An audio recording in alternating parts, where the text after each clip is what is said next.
پیغمبر علیه الصلاة والسلام حدیث دی اذا احب الله عبدا د مځکې پر مخ چې کله الله تعالی د یو بنده سره محبت شروع کړي د هغې علامه څه وي؟ د هغې اوله علامه دی ابتلاه الله تعالی په مصیبت کې راګیر کړي.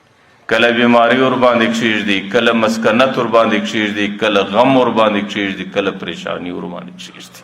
الله تعالی د هغه سړي د امتحاني استعداد یې ځان ته معلوموي. هسې الله تعالی ته معلوم دی هغې استعداد یې د دنیا کې ښکاره کوي. فمن صبر اصطفاه، چې کم سړی پر دې مصیبت باندې صبر وکړي الله تعالی ورته وایي ته زما د دوستۍ دپاره انتخاب یې، ته زما د دوستۍ دپاره ډېر غوره انسان یې. ومن رضی اجتباه، چې کم سړی په دې مصیبت باندې راضي او دا ویل چې الله ستا مصیبت دی زما سر و سترګو باندې قبول دی، نو اجتباه الله تعالی د دې سړي انتخاب د خپلې دوستۍ دپاره کوي. الله تعالی ورته وایي په انسانیت کې زما دوستي ستا سره ده. لکه هغه شاعر وایي بلا از دست دوست عطاست، د دوست د لاسه څه چې پر سړي باندې تکلیف راسېده هم د یو عطا بلل کېږي.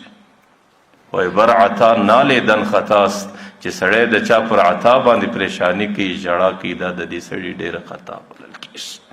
لیس بصادق فی دعواه، هغه سړی قطعا په دعوا کې رښتونی او صادق نه بلل کېږي. من لم یتلذذ بضرب مولاه، چې کوم چا د الله تعالی ضرب او د الله تعالی تکلیف لیدلی نه وي.